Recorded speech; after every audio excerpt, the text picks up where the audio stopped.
আল্লাহর হাবিব সাল্লাল্লাহু আলাইহি ওয়াসাল্লামের বয়স তখন 35। বয়স কত? মজার একটা ঘটনা খেয়াল করে শুনবেন। বয়স কত? 35। কাবা ঘরের পুনর্নির্মাণ হবে। কাবা ঘরের চারটা কর্নারের একটা কর্নার আছে আর রুকনুল হাজারিল আসওয়াদ, যেখানে হাজরা আসওয়াদ পাথর থাকে, ওইটাকে সরানো হয়েছে। এখন কাবা ঘরের নির্মাণ শেষ, ওই হাজরা আসওয়াদ পাথর নিয়ে এটার কর্নারের মধ্যে সেট করা হবে। কিন্তু কে রাখবে? কারণ হাজরা আসওয়াদ তো যেন তেন পাথর নয়, জান্নাতি পাথর। কিয়ামতের দিন এই পাথরের ভেতরে আল্লাহ একটা জিহ্বা দিবে, দুইটা চোখ দিবে। এই পাথর বলবে, আল্লাহ এই লোকগুলো আমারে চুমু দিয়েছিল, এর উসিলায় আজকে তুমি তার জান্নাতে ঢুকায় দাও। তো এটা অনেক সম্মানিত পাথর, এই পাথরকে বহন করাটাও সম্মানিত। চার দলের মক্কার চার নেতা বলে, এই সম্মান আমরা হাতছাড়া করতে চাই না, কেউ এই পাথরে হাত দিতে পারবে না। এক নেতা কয়, আমি নিব, আমি নিয়ে এটা কাবা ঘরে রাখবো। দ্বিতীয় নেতা বলে, না, এই পাথর আমি অন্য কাউরে দেব না, এটা অনেক সম্মানের, অনেক প্রেস্টিজিয়াস ইস্যু, আমি এই পাথরটা হাতে নিয়ে কাবা ঘরে রাখবো। তৃতীয় নেতা বলে, না, রক্তের গঙ্গা বইয়ে দেব, কিন্তু এই পাথর কাউরে দেব না। চতুর্থ নেতা বলে, না, আমি নেব। কিলাকিলি আছে না নাই? পাথর কয়টা? নেতা কয়জন? চারজন। কিভাবে এই সম্মানিত পাথর নিয়ে সেট করবে? কেউ মীমাংসায় যেতে পারে না। এক মুরব্বী বলে, থাক, আজকের জন্য এখানেই সবার মুলতবি, আগামী দিনে এই মসজিদুল হারামের দরজা দিয়ে প্রথম যে ঢুকবে সে সিদ্ধান্ত দিবে। আল্লাহর মেহেরবানি, এর পরের দিন এই পথ দিয়ে ছুটে এসেছে বিশ্বনবী মুহাম্মদ। সুবহানাল্লাহ পড়বেন না? আল্লাহ পড়েন আওয়াজ করে। কামলিওয়ালা নবী প্রথম আসলেন, সবাই খুশি, জামিন রাদিনা বি। আরে আলামিন আসছে, আলামিন আসছে। সবাই বিশ্বনবীকে বললেন, এই এই ঘটনা। কেউ তো পাথর ছাড়তে চায় না। পাথর হইল একটা, নেতা কয়টা? এখন কে এই পাথর নিয়ে রাখবে? এই নিয়ে মারামারি। আল্লাহর হাবিব সাল্লাল্লাহু আলাইহি ওয়াসাল্লাম বললেন, তাই হালুম্মা ইলাইয়া সাউবান, একটা কাপড় নিয়ে আসো, আমি এখনই সলিউশন করে দিচ্ছি। সুবহানাল্লাহ নাই? কাপড় নিয়ে আসা হলো। বিশ্বনবী বললেন, কই পাথর? সবাই বলল, এই পাথর। আল্লাহর হাবিব সাল্লাল্লাহু আলাইহি ওয়াসাল্লাম মোবারক হাত দিয়ে পাথরটা তুললেন। চার নেতারে বললেন, ও চার নেতা, কাপড়ের চার কর্নারে তোমরা ধরো। চার নেতা কাপড়ের চার কর্নারের মধ্যে ধরলো। বিশ্বনবী নিজ হাতে পাথরটা নিয়ে কাপড়ের মাঝখানে রেখে দিলেন। এবার বিশ্বনবী আগে আগে যায়, চার নেতারে বললেন, চার কর্নার ধরে পাথরটারে নিয়ে আমার পেছনে পেছনে আসো। কাবার কাছে যে বিশ্বনবী আবার নিজ হাতে পাথরটা তুললেন, আবার নিজ হাতে কাবার ভেতরে রেখে দিলেন। পড়েন সুবহানাল্লাহ। সম্মান আসলে চার নেতার দিকে যায় নাই, সম্মান গিয়েছে বিশ্বনবীর দিকে। এতক্ষণ কাউরে দিবে না, এখন কেউই ধরতে পারে নাই, তারপরেও খুশি। সুবহানাল্লাহ কইবেন না? প্রথমে যে হাজরে আসওয়াদ পাথর ধরছে কে? বিশ্বনবী। কাপড়ে রাখছে কে? বিশ্বনবী। আবার কাপড় থেকে উঠিয়ে হাজরে আসওয়াদের পাথরটারে কাবার ভেতরে ঢুকাইছে কে? সুবহানাল্লাহ কইবেন না? সব সম্মান গেল বিশ্বনবীর হাতে, সব স্ট্যাটাস গেল বিশ্বনবীর হাতে। চার নেতা কাপড়ের কিনারা ধইরাই খুশি। এইটাই বলে নেতৃত্বের গুণাবলী। চিল্লায় বলো ঠিক কি না? কনফ্লিক্ট রিজলভিং অ্যাবিলিটি, বিরোধ নিষ্পত্তি করার কোয়ালিটি থাকা চাই, তবেই তিনি নেতা। কি কারিশমা দেখছেন? What a charismatic leader. এতক্ষণ রক্তের বন্যা বইয়ে দিবে, কাউরে দিবে না পাথর। এখন কেউই ধরতে পারে নাই, কিন্তু স্লোগান দিতেছে জিন্দাবাদ। আসরা নাই? নেতা হইলে এরকম নেতা হইতে হবে। মদিনাতে আউস আর খাজরাজ গোত্রের যুদ্ধ 120 বছরে। কয় বছর? কেউ থামাতে পারে না, রক্তক্ষয়ী যুদ্ধ। আল্লাহর হাবিব সাল্লাল্লাহু আলাইহি ওয়াসাল্লাম মক্কা থেকে মদিনায় এসে 7 দিনের ব্যবধানে 120 বছরের যুদ্ধ থামাইয়ে দিলেন। এতদিন এই গোত্রের লোকের সাথে এই গোত্রের কোনো বিয়ে নাই, এই গোত্রের লোকের সাথে এই গোত্রের কোনো অর্থনৈতিক লেনদেন নাই। বিশ্বনবী যখন আউস খাজরাজের যুদ্ধ থামিয়ে দিলেন, মদিনাতে আনন্দের ধুম পড়ে গেল, নতুন নতুন উৎসবের ধুম পড়ে গেল। সব ভাই ভাই। নেতা হইলে এরকম নেতা হইতে হবে, কোনো মারামারি থাকতে পারবে না সমাজে। চিল্লায় কোন ঠিক কিনা? নেতা আসলেই সমাধান, নেতা আসলেই। সহিহ বুখারীতে একটা কিতাব আছে, কিতাবুস সুলহ, মীমাংসার অধ্যায়। একটা বাব আছে, বাবু কওলিল ইমামি লি আসহাবিহি ইযহাবু বিনা নুসলিহ বাইনাহুম। ইমাম সাহেবের এই কথা যে আমাদেরকে নিয়ে চলো, আমরা মিলাইয়ে দেব, এটা আল্লাহ রাসূল সাল্লাল্লাহু আলাইহি ওয়াসাল্লামের একটা বিখ্যাত ডায়ালগ। ডায়ালগটা কি খেয়াল করে শুনেন। যুদ্ধ, মারামারি আর ঝগড়া শুনলেই আল্লাহ রাসূল সাল্লাল্লাহু আলাইহি ওয়াসাল্লাম বলতেন, ইযহাবু বিনা নুসলিহ বাইনাহুম। আরে আমরা আছি তো, আমগরে নিয়ে যাও না, আমরা মিলাই দিব।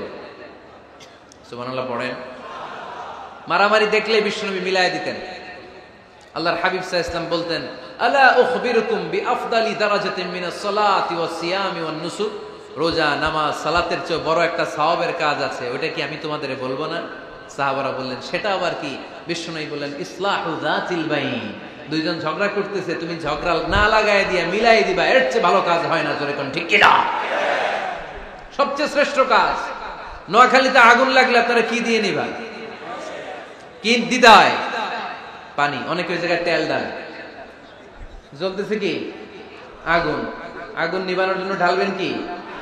অনেকে ঢালে কি? তেল। আহা না, আপনি থামায় দিবেন, মিলাই দিবেন। আপনার জন্য ভালো জিনিস মিলাই দিবে কে? 7 নাম্বার, ফারসাইটেডনেস, দূরদৃষ্টিতা, ভিশনারি অ্যাটিটিউড, ফিউচারিস্টিক। নেতা অনেক দূর দেখতে পায়, তিনি দূরদর্শী। কর্মী যত দূর দেখে, নেতাও যদি তত দূর দেখে, দেশ চলবে? কথা বলেন। কর্মী যদি দেখে 500 মিটার, নেতার দেখতে হবে কয় মিটার?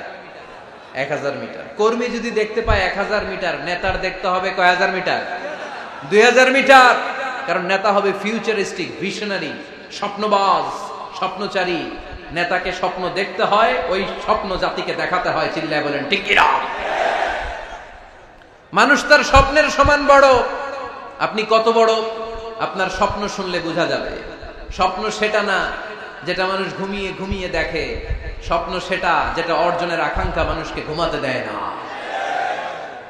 আল্লাহর হাবিব সাল্লাল্লাহু আলাইহি ওয়াসাল্লাম স্বপ্ন দেখিয়েছেন সাহাবাদেরকে, বিশ্ববিজয়ের স্বপ্ন, ইসলামকে বিজয়ী শক্তি হিসেবে দেখার স্বপ্ন। চিল্লায় বলেন ঠিক কিনা? আল্লাহর হাবিব বলতেন, ইন্নাল্লাহা জাওয়ালি আল আরদা ফারাআইতু মাশারিকাহা ওয়া মাগারিবাহা। আল্লাহ তাআলা গোটা বিশ্বটাকে ছোট্ট করে আমার সামনে দেখিয়েছে। আমি ফুটবলের সাইজের এই পৃথিবীর প্রাচ্য পাশ্চাত্য ডানে বায়ে সামনে পেছনে সবটাই দেখেছি।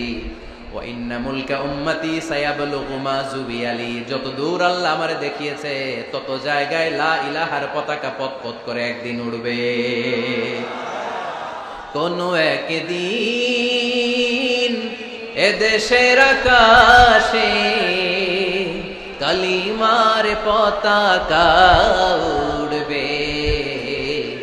সেদিন সবাই খোদাই বিধান পে দুঃখ বেদনা ভুলবে।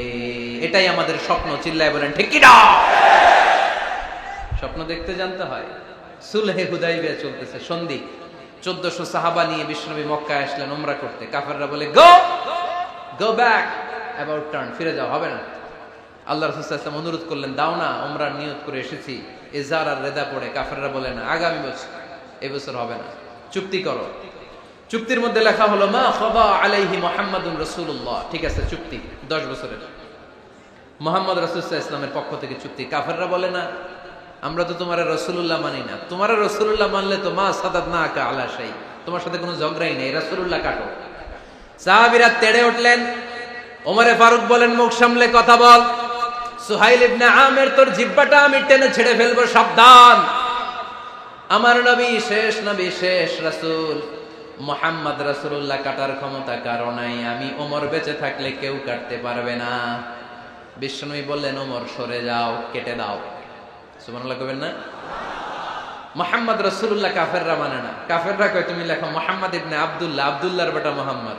কারণ মুহাম্মদ রাসূলুল্লাহ যদি এই সন্ধিতে থাকে, চুক্তি, তার নিচে আমরা সিগনেচার করি, তার মানে এটাই প্রমাণ হয়ে যায় আমি তোমাকে রাসূল বলে মানি। আমরা কাফেররা তোমাকে রাসূল বলে মেনে নিয়েছি। নো, তোমার রাসূল বইরা মানলে তো খেলা এখানেই শেষ। কাটো, রাসূলুল্লাহ লেখা যাবে না, লিখতে হবে আব্দুল্লাহর বেটা মুহাম্মদ। কোন সাহাবারা রাজি হয় না। কথা শুনতেছেন? সাহাবারা বলে, রক্তক্ষয়ী যুদ্ধ হবে, আমার নবীর নামের পরে রাসূলুল্লাহ লিখতেই হবে। বিশ্বনবী বললেন, কেটে দাও। কারণ সাহাবারা দেখতেছে এতটুকু, বিশ্বনবী দেখে অতটুকু।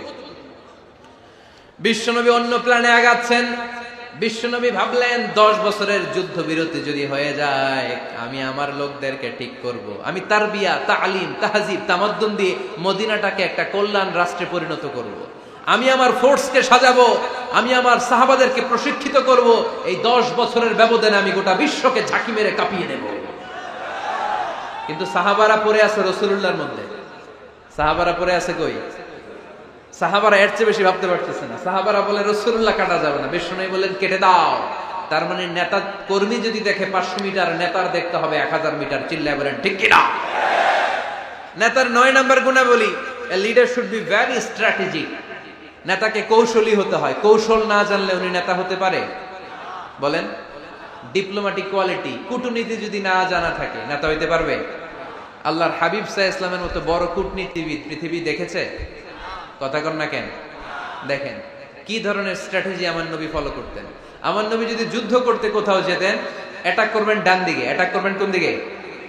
খায়বার অ্যাটাক করবেন, খায়বার ডানে। বিষ্ণুনবী বের হতেন মদিনার বাম দিক দিয়ে। যাবেন কই? ডানে। আওয়াজ করে বলেন যাবে কই? কিন্তু মদিনা থেকে বের হইতেন কোন দিক দিয়ে? বাম দিক দিয়ে। লোকেশন আর ডাইরেকশন কখনো কারোর সাথে শেয়ার করতেন না। উনি কই যাচ্ছে কেউ বুঝতো না।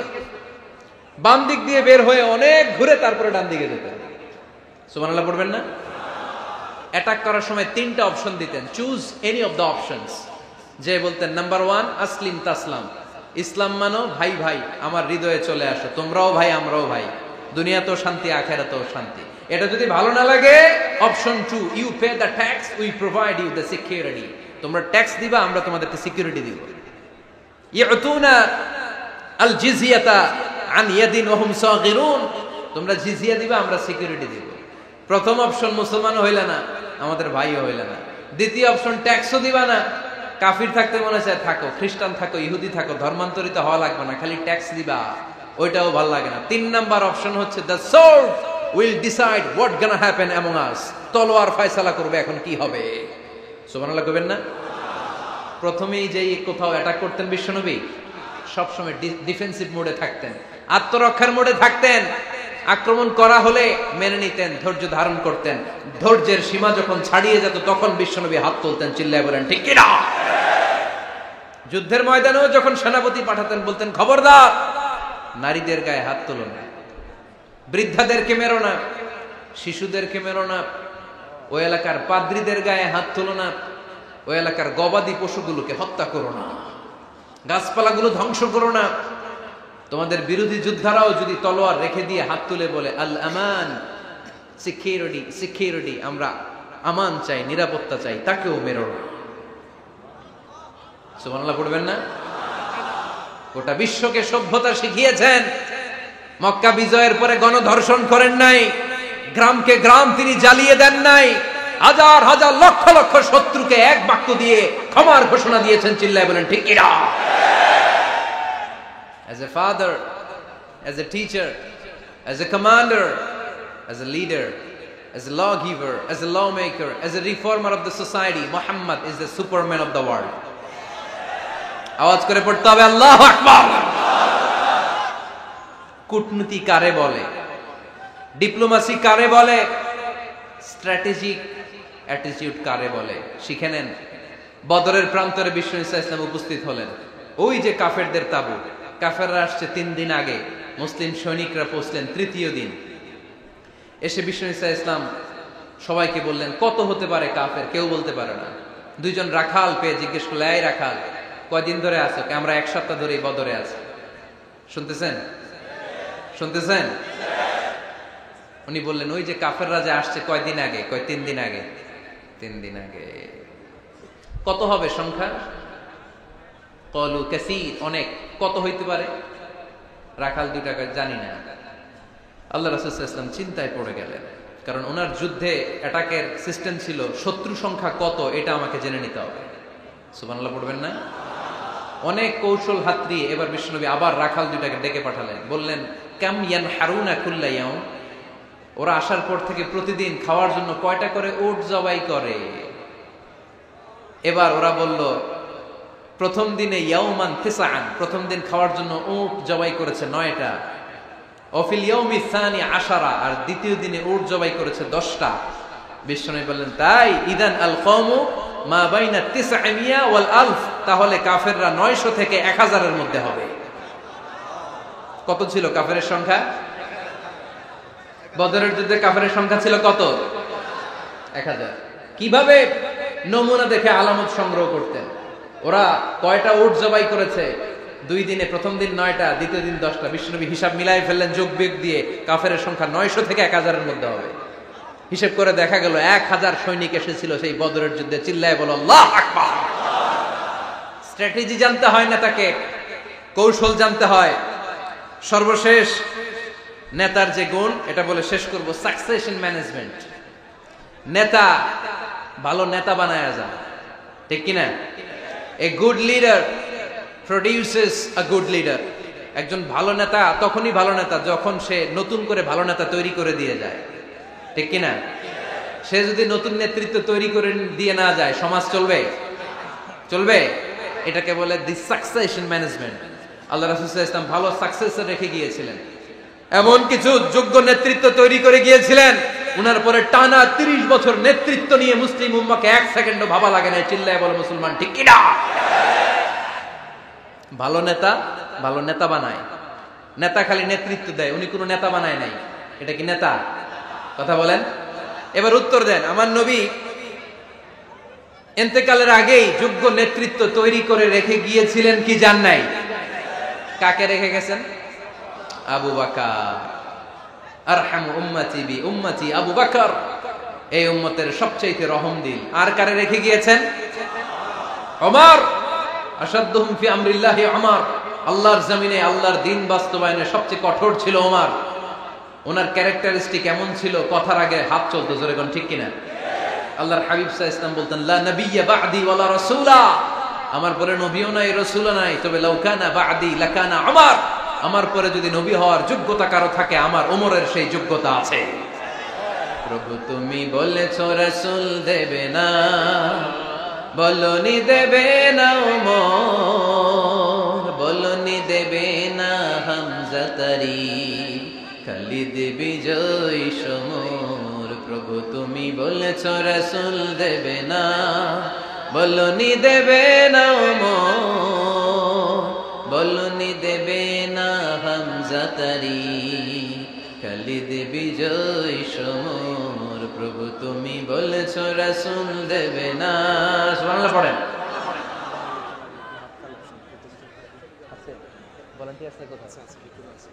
এই উঠতেছেন কেন? হ্যাঁ, উঠলেন কেন? এই 2 ঘন্টা ওয়াজ শোনার পরে শেষ বেলায় আপনারা উঠে যাবেন না? বিশৃঙ্খলা আমি দেখতে চাই না। একটা লোক প্যান্ডেলে আওয়াজও করবে না, উঠতেও পারবে না। আমার নবী নিজেও ছিলেন শ্রেষ্ঠ নেতা, রেখেও গিয়েছেন শ্রেষ্ঠ নেতা। চিল্লায় বলেন ঠিক কিনা? সাইয়েদনা আবু বকর, সাইয়েদনা উমর ফারুক, উসমান যুন্নুরাইন, আলী রাদিয়াল্লাহু তাআলা আনহু যোগ্য নেতৃত্ব হাতে কলমে প্রশিক্ষিত করে ওনাদেরকে রেখে গিয়েছেন। তাই মুসলিম উম্মার নেতৃত্বে সংকটে পড়া লাগে নাই। জোরে কোন ঠিক কিনা? জি। তো এইজন্য আমরা চাই আমাদের একটা সেন্ট্রাল লিডারশিপ থাকুক, কেন্দ্রীয় নেতৃত্ব, যেই নেতাদের নেতৃত্বে আমরা সামনের দিকে যাব। যে 10টা পয়েন্টস আমরা শুনলাম, আমাদের সব নেতাদের এই গুণগুলো থাকার দরকার আছে না নাই? এই গুণগুলো আমলে নিয়ে মুসলিম উম্মার এই নেতৃত্বের সংকট যেন আমরা কাটিয়ে তুলতে পারি। আল্লাহ তুমি তৌফিক দান করো, আমরা পড়ি আমিন। এখানে বিশাল একটা প্রতিষ্ঠান আছে। এই বিশাল প্রোগ্রাম থেকে শুরু করে অনেক খরচ ওনাদের হয়েছে। স্বেচ্ছাসেবক ভাইয়েরা তাদের সময় মাত্র 2 মিনিট। এই 2 মিনিটে প্যাকেট নিয়ে আপনাদের সামনে যাবে। যার যতটুকু সুযোগ হয়, আমরা কেউ বাদ যাব না। এই প্রোগ্রামের জন্য এবং এই বিশাল মাদ্রাসার জন্য আমরা মুক্ত হস্তে দান করে যাব। এই উঠতেছেন কেন?